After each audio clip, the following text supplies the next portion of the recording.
کام جب آیا تو نوکروں کو بھیجا کہ تاکہ باغبانوں سے پھل لے کے آئے، پھل دیا جائے، یعنی اس نے خادموں کو بھیجا، یعنی وقتاً بے وقتاً اپنے نبیوں کو متواتر اسرائیل کی امت کے لیے بھیجا تاکہ وہ ان کا کلام سنیں اور خدا کی طرف آ سکیں اور لوگوں کو، کیونکہ خداوند انجیلوں میں بھی کہتا ہے فصل تو بہت ہے مگر مزدور تھوڑے ہیں،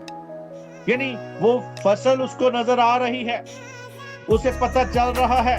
کہ فصل بہت ہے، کٹائی کی بہت ضرورت ہے۔ یہاں پہ بھی وہ چاہتا تھا کہ فصل کاٹ کے اسے دی جائے۔ خدا چاہتا ہے کہ ہم اس کے ساتھ مل کے کریں،